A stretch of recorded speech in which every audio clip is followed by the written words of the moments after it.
Olá pessoal, tudo bem com vocês? Na aula de hoje falaremos da matemática comercial e financeira. O objetivo do Postulados e Teoremas é oferecer aulas detalhadas e completas das disciplinas de Física e Matemática. Na descrição do vídeo sempre há um índice que remete o aluno diretamente aos tópicos de seu interesse, inclusive a parte que trata da resolução de exercícios.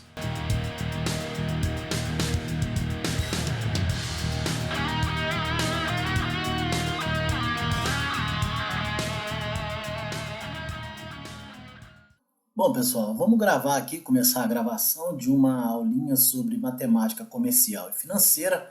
É claro, isso não é um curso de economia, a gente vai ver aqui noções básicas, né, da matemática comercial e também da matemática financeira. Nós vamos começar com razão e proporção, um assunto já estudado pelos alunos lá no ensino fundamental, mas que a gente precisa resgatar aqui agora.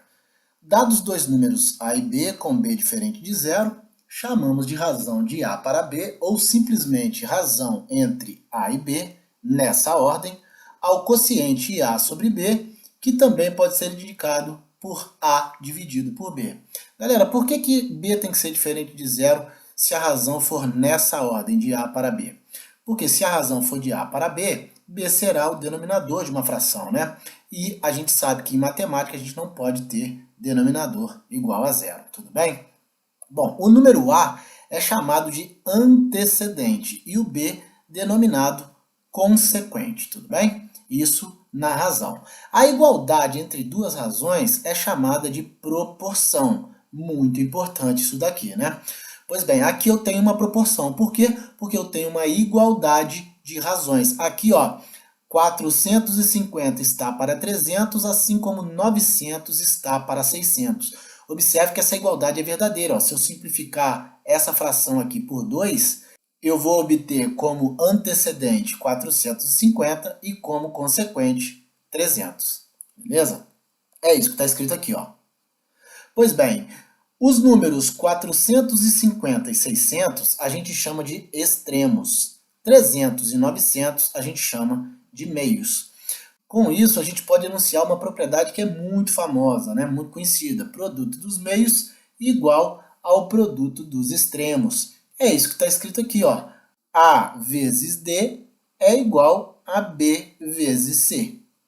Aqui nós temos os extremos, A e D, e aqui nós temos os termos do meio, B e C.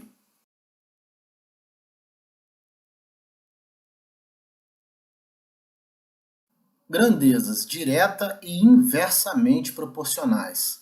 Bom, duas grandezas são diretamente proporcionais quando percebemos o aumento ou a redução proporcionais de ambas. Vamos dar uma olhada aqui, ó. O tempo e o espaço são grandezas diretamente proporcionais.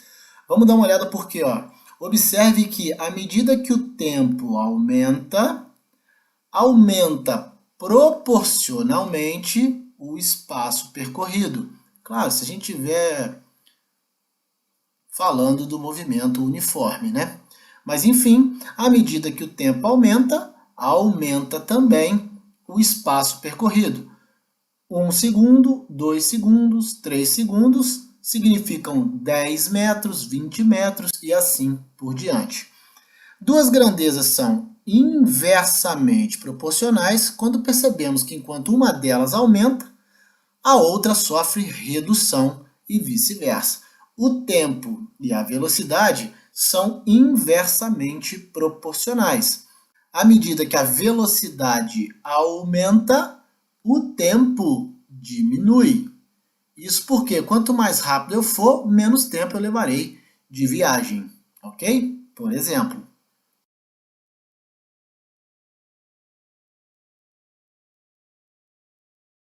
bom, pessoal, vamos falar da porcentagem, assunto extremamente importante, né? Vamos dar uma olhadinha nessa tabela, dar uma estudada nessa tabela. Ó. Imaginemos um país A que teve um PIB no ano 0 de 400 e no ano 1 o seu PIB foi de 432. Tivemos aí um aumento absoluto de 32. Aqui nós podemos considerar esses números qualquer moeda, tudo bem?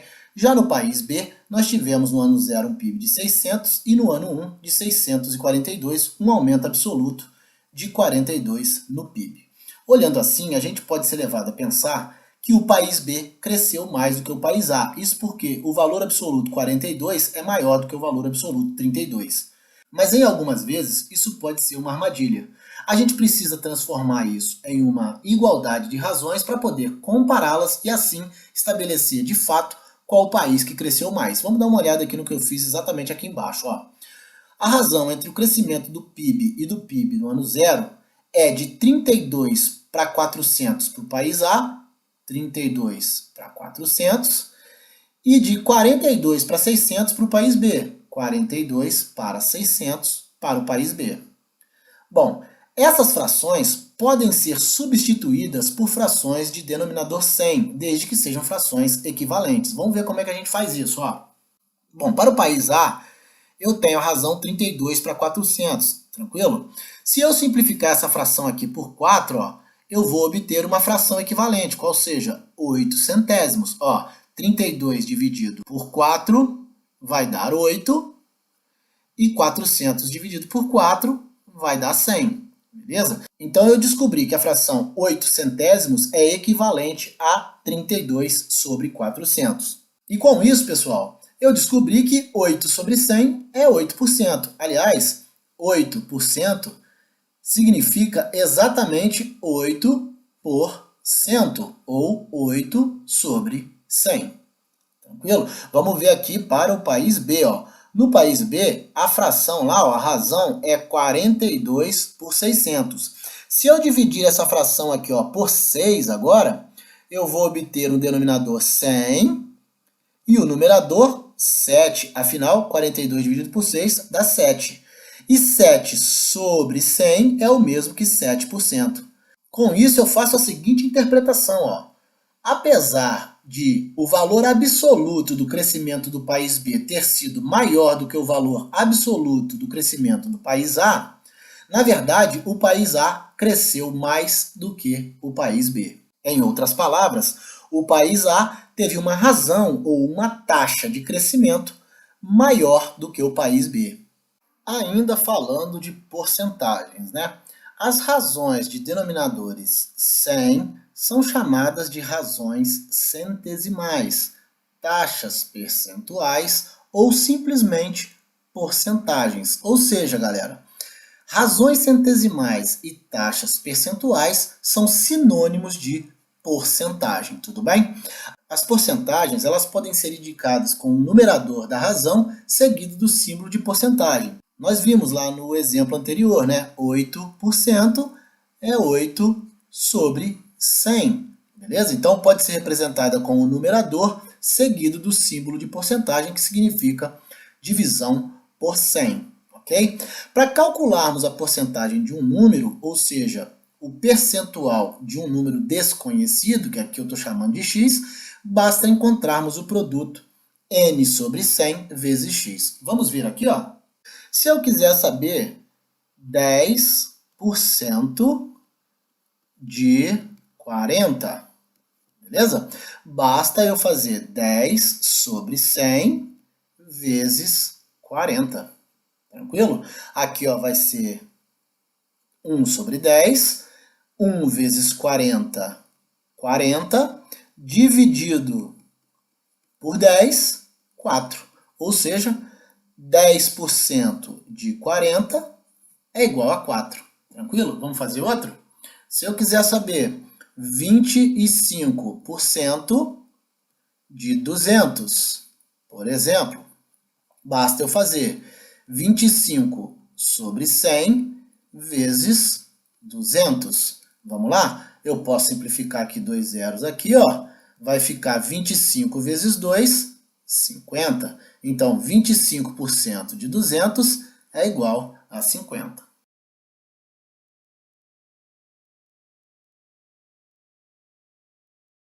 Variação percentual.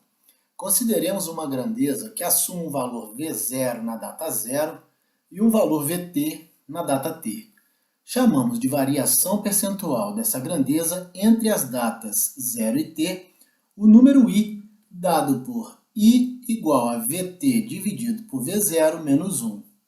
Galera, pode parecer complicado, mas é bem tranquilo. Ó. Quando a variação é positiva, a gente denomina essa taxa taxa percentual de crescimento. Quando ela é negativa, a gente chama de taxa percentual de decrescimento. Eu vou dar um exemplo aqui. Ó. Imagine que eu tenha depositado, feito uma aplicação de R$ 25. E depois de um tempo, eu fui ao banco e percebi que eu tinha lá na minha conta R$ 125. Como é que eu faço para saber qual foi a taxa percentual de variação aplicada sobre esses meus R$ 25? Vamos lá? I igual a 125, porque VT é o valor final, o valor que eu tenho lá na minha conta, dividido por 25, que é o valor inicial que eu coloquei lá do meu investimento, menos 1. E 25 dividido por 5 dá 5, menos 1 igual a 4.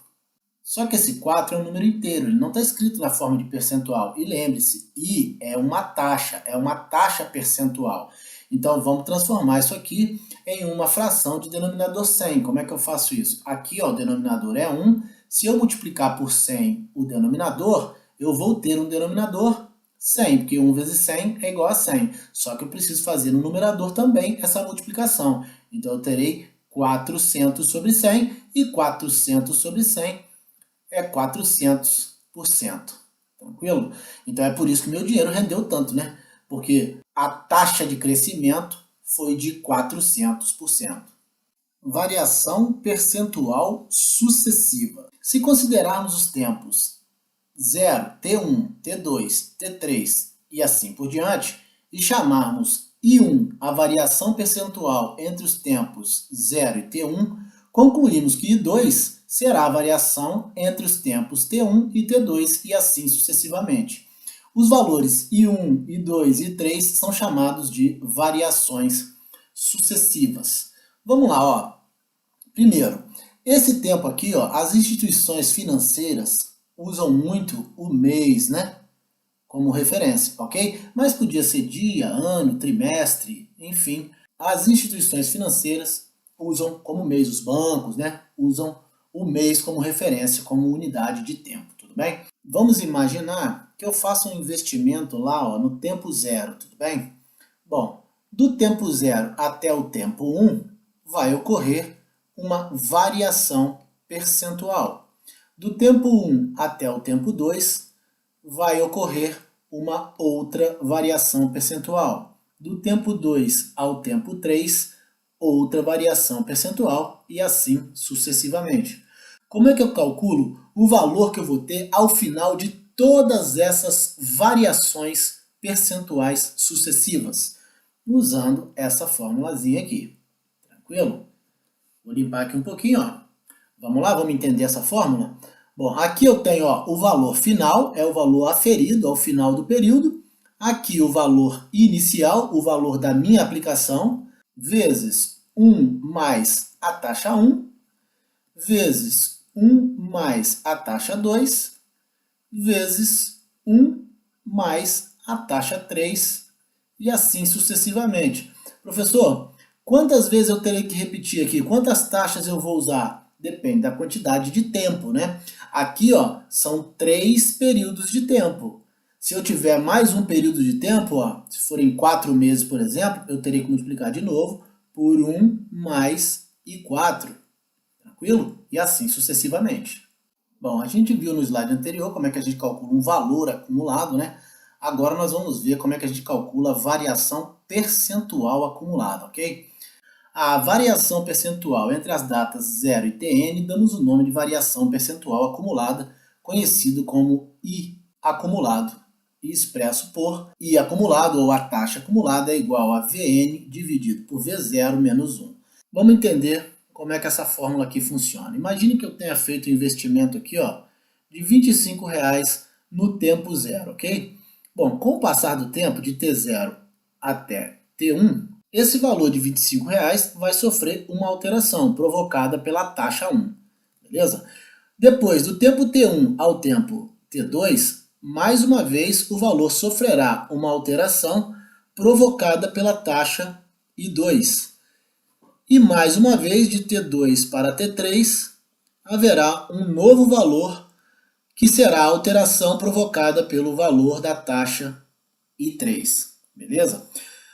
Calcular a taxa acumulada significa encontrar o acúmulo de taxas aplicadas durante todo o período, beleza?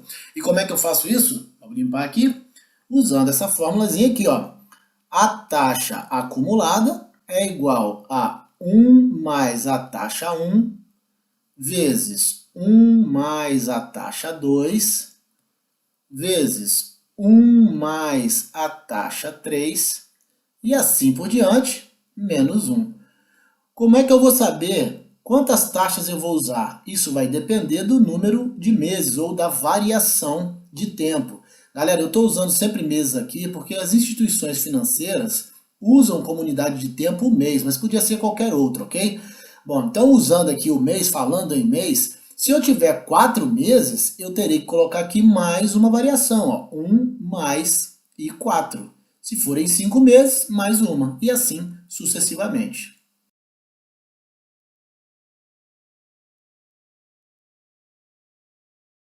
Taxa de inflação. Pessoal, calcular a taxa de inflação é calcular a taxa acumulada também. A gente pode calcular a taxa de inflação em um mês ou o acumulado de um período, beleza? Vamos dar uma olhada aqui, ó.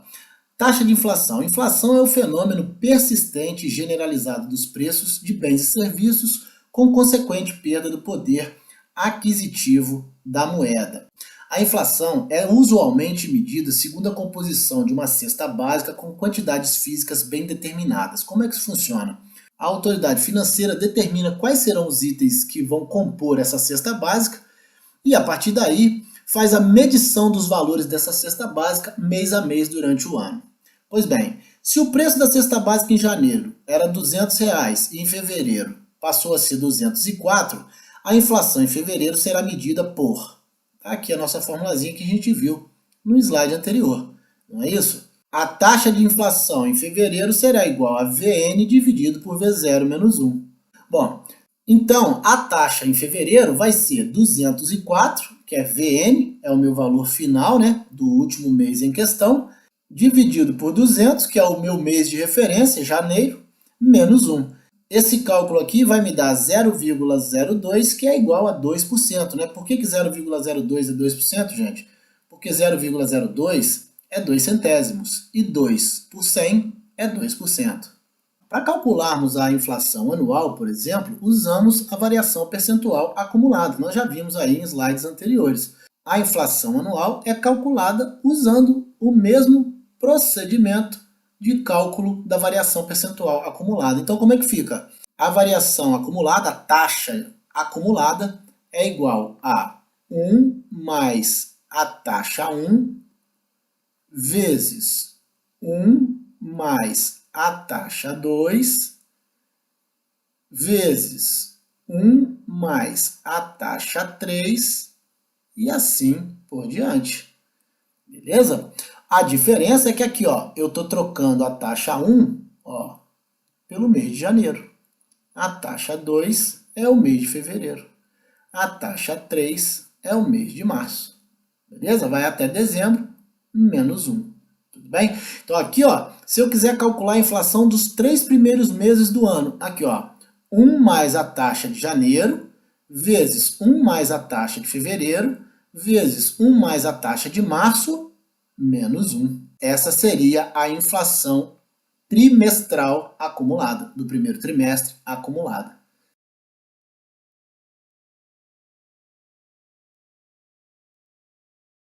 Capital, juros, taxa de juros e montante. Vamos aprender aqui o que é cada uma dessas coisas. Bom, quando emprestamos um valor monetário, dinheiro, né, galera? Durante um certo tempo, esse valor é chamado de capital ou principal e é indicado pela letra C. O valor que o emprestador cobra pelo uso do dinheiro ou que é pago pelo tomador do empréstimo é chamado de juros e é indicado pela letra J. Pessoal, o valor que o emprestador cobra pelo uso do dinheiro é como se fosse um aluguel pelo uso do dinheiro. Não é isso? É o que a gente chama de juro. A taxa de juros é indicada pela letra I e é expressa como porcentagem do capital. Ela representa os juros numa certa unidade de tempo, normalmente indicada ao dia, a gente chama de AD, ao mês de AM e ao ano de AA. De um modo geral, os juros no período são iguais a J igual a CI, ou seja, para eu calcular o juro, basta eu multiplicar o capital pela taxa de juros. Bom, se o empréstimo for pago em uma única parcela ao final do prazo, o tomador pagará a soma do capital com o juro. A isso chamamos de montante e é representado por M, ou seja, o montante é igual ao capital mais o juro. Galera, olha só, vamos entender isso aqui. Bom, para eu saber qual é o montante, eu preciso somar o capital com o juro. O que é o capital? O capital é o valor monetário que eu tomei emprestado, tá certo?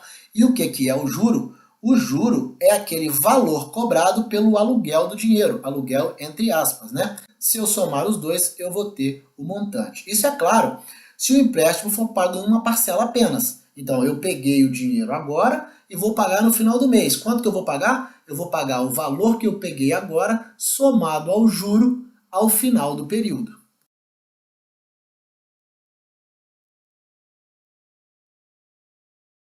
Pessoal, mas em geral, as pessoas não pegam dinheiro para pagar um mês depois. Em geral, os empréstimos são feitos para serem pagos em mais prestações. Então, para determinar a quantidade de juros que a gente vai pagar entre os tempos 0 e T1, ao invés de fazer o capital vezes a taxa, eu preciso incluir nessa conta o tempo, que é exatamente o número de meses que eu vou levar para quitar, para saldar esse empréstimo.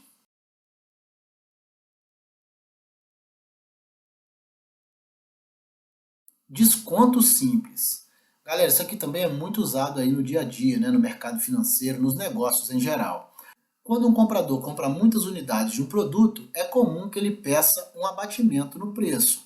Esse abatimento a gente chama de desconto. No dia a dia aí a gente costuma chamar mesmo de desconto. Quando a gente vai comprar algo e que a gente quer muitas unidades, a gente pede um abatimento no preço. Percebemos também o desconto ao antecipar parcelas de pagamentos futuros. Isso aqui é muito importante. Em financiamentos de automóvel, isso aqui acontece muito. Vou dar um exemplo aqui, ó.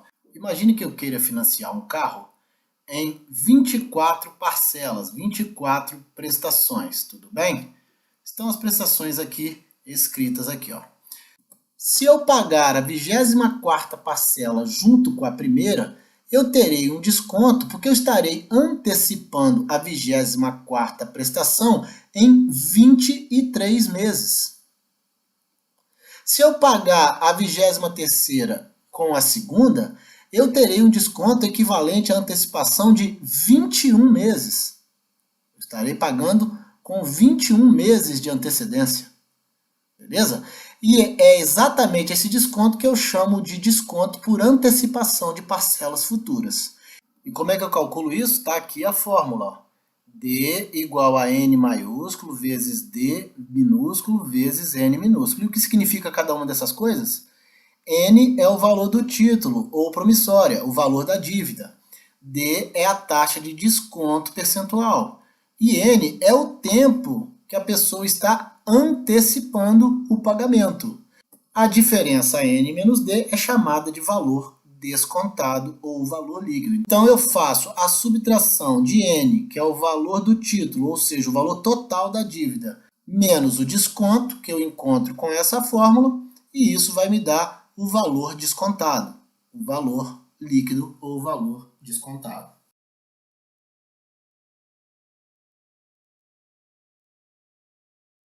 Pessoal, regime de capitalização composta. Nesse regime, os juros de cada período são calculados sobre valores diferentes da seguinte forma: sobre o capital no primeiro período, sobre o montante 1 no segundo período e sobre o montante 2 no terceiro período, e assim sucessivamente. A minha formulazinha fica: o montante é igual ao capital vezes 1 mais a taxa elevado ao tempo. Bom, vamos dar uma olhada aqui na diferença entre o sistema simples e o sistema composto de capitalização. Vamos começar aqui, ó, com o sistema simples, tudo bem? Bom, nos dois casos, eu vou considerar que eu fiz uma aplicação de R$ 100 a 10% ao mês, tudo bem? Nos dois casos, tanto para o sistema simples quanto para o sistema composto. Vamos ver o que acontece aqui no sistema simples. Ó. No primeiro mês, eu vou calcular 100, que era o meu capital, vezes 10%, isso vai me dar R$ 10, que somado com o meu capital, vai me dar um montante de R$ 110. Beleza? Vamos lá, no segundo mês, ó, mais uma vez, 100 vezes 10%, de novo a taxa de juros sobre o capital, ó, sempre sobre o capital, vai me dar mais uma vez R$ 10, que somado com 110 me dá R$ 120. No terceiro mês, de novo, o capital 100 vezes 10%, que de novo vai dar 10, que somado com os 120 que eu tinha, vai me dar R$ 130 e assim sucessivamente. Agora, vamos ver o que acontece no sistema composto. Vamos dar uma olhada. Olha só, mesmo capital e mesma taxa.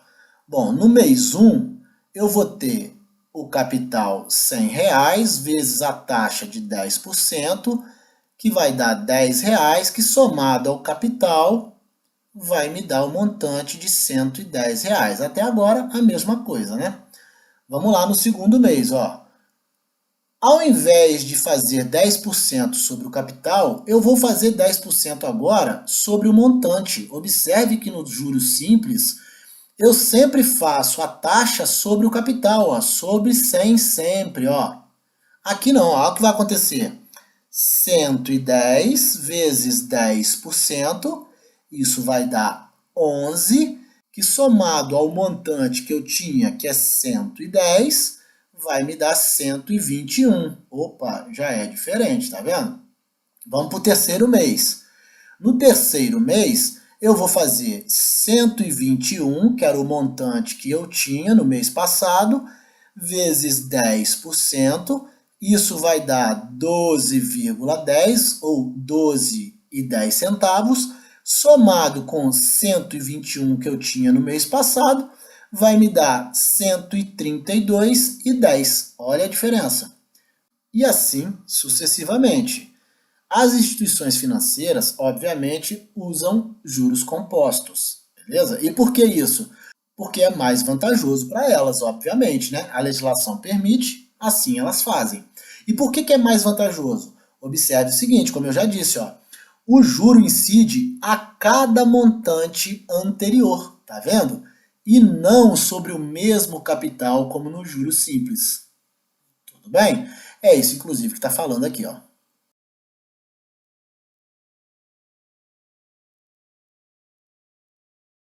Juros compostos com taxas de juros variáveis. Bom, a gente quando mostrou no slide anterior o cálculo dos juros compostos, a gente admitiu que a taxa era sempre de 10% lá naquele nosso exemplo. Mas nem sempre isso acontece, nem sempre a taxa de juro é a mesma. Se modificarmos a taxa de juro ao longo dos períodos, a gente vai ter juros compostos com taxas de juros variáveis. Isso acontece muito no financiamento de automóveis, né? Você já deve ter ouvido falar que quanto maior o número de prestações que você deseja parcelar, maior será a taxa de juro cobrada. Se você desejar parcelar em menos vezes, você pagará uma taxa menor de juro, beleza? E como é que eu faço para descobrir o montante, ou seja, o quanto deverá ser pago ao final de um período? Então nós vamos usar essas formulazinhas aqui, ó. O montante ao final do primeiro período será o capital vezes 1 mais a taxa do mês 1 ou do período 1. O montante ao final do segundo período será o capital vezes 1 mais a taxa do primeiro período vezes 1 mais a taxa do segundo período e assim sucessivamente. Se forem 3 meses, galera, eu estou sempre dando exemplo aqui de meses porque é o mais comum, mas podia ser dia, pode ser ano, né? As instituições financeiras trabalham em geral com meses.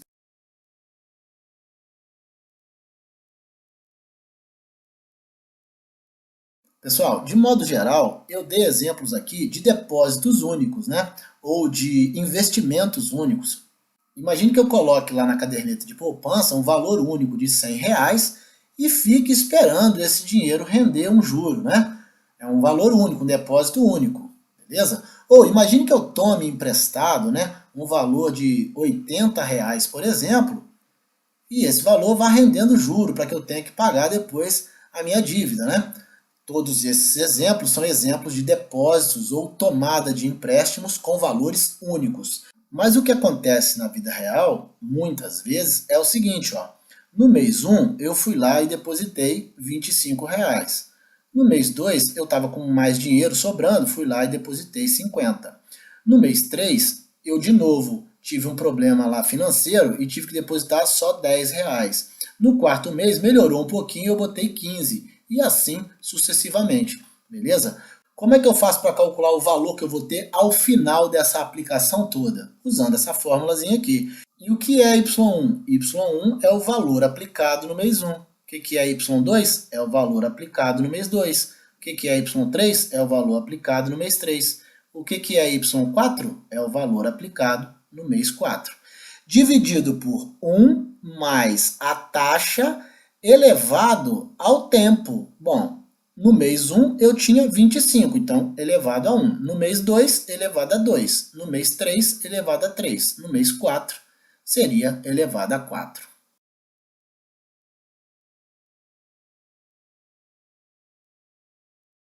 Sequência uniforme de pagamentos.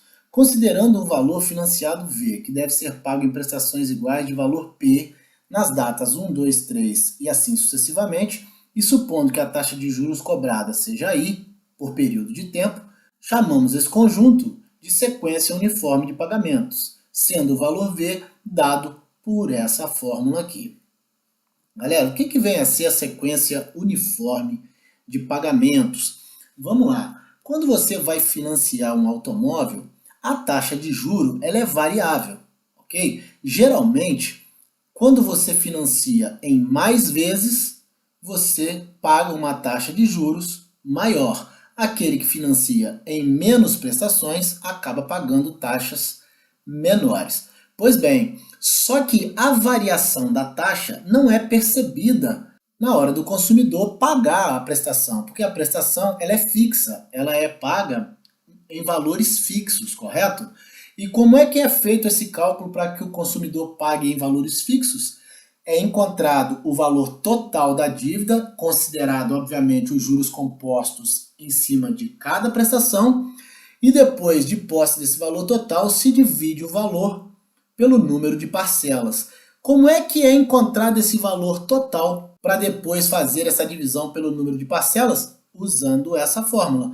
Então, essa fórmula relaciona o valor total ao valor das parcelas, beleza? Então, se eu tiver o valor total, eu encontro o valor das parcelas e vice-versa.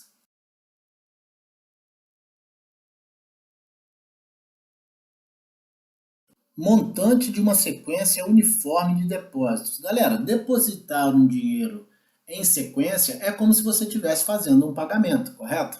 É a mesma coisa. Vamos lá. Se depositarmos nos períodos 1, 2, 3 e assim sucessivamente o mesmo valor, submetendo a uma taxa de juros ao longo do tempo, teremos o montante de uma sequência uniforme de depósitos dado pela fórmula, tá aqui a nossa formulazinha, relacionando a prestação, que aqui é entendido como o valor depositado, né, como eu disse, depositar um valor em sequência, como se você estivesse pagando uma prestação, e aqui é o valor total, que eu também posso chamar de montante, que é o valor total acumulado ao final do período. Bom, e a gente sabe, né, que é a taxa, N é o tempo nesse caso é a quantidade de meses que você vai fazer esse depósito, tudo bem? No nosso próximo encontro, nós falaremos da estatística, aprenderemos, entre outras coisas, a interpretar gráficos estatísticos. Eu aguardo vocês, um grande abraço a todos e até a próxima.